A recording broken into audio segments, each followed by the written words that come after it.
Hi guys, खुलुमबाय कामेश्वर बर' channel फिन खिसो बयखौबो गोसो गोथारै बरायनाय जाबाय दिनै आं एलपि स्कुलाव फैदों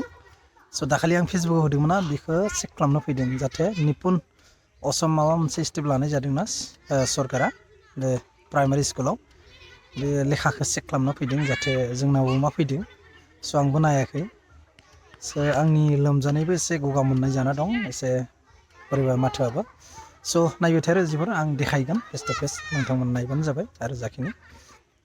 मा बुंनांगौ बेखौ कमेन्टआव लिरबानो जाबाय स' रायजोफोर फैनानै आं फरायसालियाव चेक खालामबाय बिजाबा नंगौ प्राय भुल दं गतिके स' बेखौनो दा जोंनि आफादनिफ्राय एबा बर' थुनलाइ आफादनिफ्राय बन्द' खालामनाय जासिगोन होनदों बन्द' खालामदों स्कुलावबो आरो बिदि मिस्टेक जानाय बिजाबखौ जुदि फोरोंबाय थाबाबो भुल जागोन नङा होमबा रायजोफोर स' मेन बेनो स' जा गथ'फोरखौबो ओरैनो दोननायाबो एसे बोरैबा जायो स' बेखायनो थाबैनो बे डिसिसनखौ लाबानो जाबाय जोंनि माहारि आफादफोरबो आरो लोगोसे मिस्टेक जालांबाय जाबाय आरो जाबाय स' साराबो देखायना होबाय स' थिगानो बिजाबा लेखाया एक्सुवेलि थिगानो 21-22नि बिजाब दा 24नि फैथ'वाखै स' बेखौ बन्द' खालामनायानो साबसिन जागोन होनना सानो स' बेखौनो रायजोफोर आं बे लेखाखौ दिन्थिबाय स' प्राय मिस्टेक दं नायबाय आं थेमाया अमा जानानै दं हमना ला थाइजौआ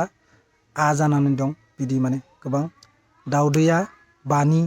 गिसिबा गारनामा इदि जाना दं गोबां मिस्टेक दंमोन स' रायजोफोर दिन्थिबाय एसे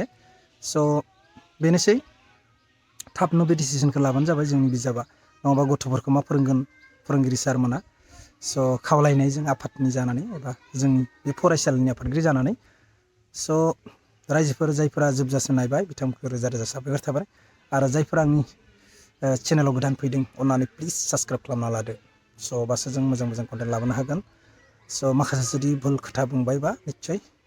गावनि हारिनि जानानै निमाहा बिनाय थाबाय स' दिनैनि टपिकआ बेयावनो फोजोबनाय जाबाय स' बाय बाय सि इउ नेक्स्ट ब्लग